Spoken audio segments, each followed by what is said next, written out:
138th Kentucky Oaks was a day for the ladies and a day for racing, but you could tell it was for the ladies in the pink that was in the paddock. The windows of the majestic twin spires overlooking the stretch, the ribbon wrapped behind the winner's circle. Even as they crossed the finish line on Oaks Day, the front of the top was pink. Did I mention the drinks? The shoe board at the paddock area tells a story of where the shoes are worn and in what conditions, and of course are not quite as fashionable as the females watching from the other side of the fence.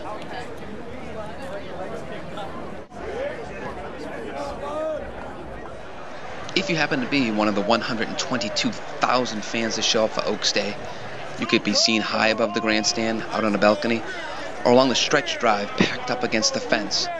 Along the clubhouse turn, you could see many fans wearing pink in their support of breast cancer awareness and to watch the ladies run on Oaks Day.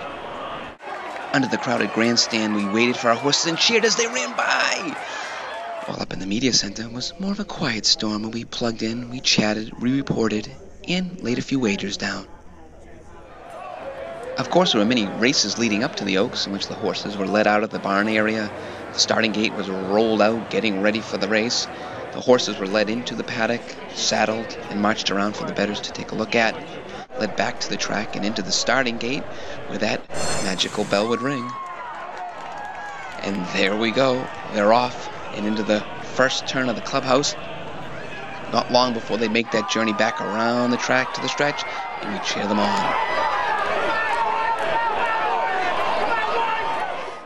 Winner's Circle was the place where the equine athlete and the human connections got the opportunity to stop and smile. Of course, Oaks Day is a day for hats, from those filled with flowers and feathers, or bows and fringe, to the simple and the divine. Radar showed that a different kind of hat would be necessary. As heavy thunderstorms moved into the area, Churchill officials evacuated the infield, and once where there was tens of thousands of people enjoying themselves on the infield grass, there was now none. Even the paddock became an empty place. Just before the big race of the day, a different kind of parade graced the Churchill track, for this was a parade of 138 cancer survivors.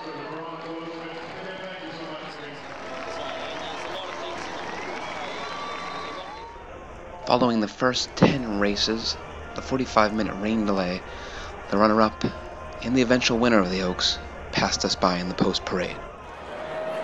Finally, it was time for the 138th running of the Oaks.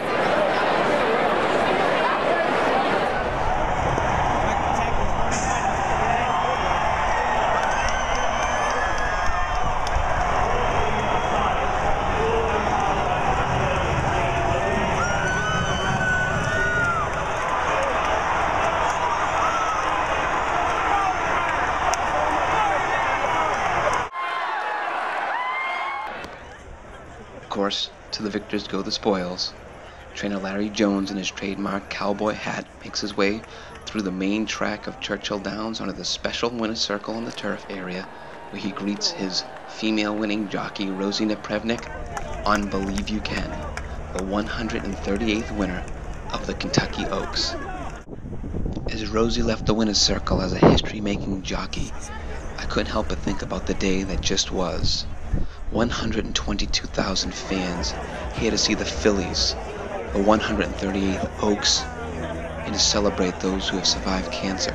We saw some fantastic finishes of some wonderful horse racing. For the dark clouds, the heavy rain could not dampen the spirits for those of us who came out to see the Oaks. For we witnessed history, and for those of us who hung around just a little bit later, we were blessed with hearing this.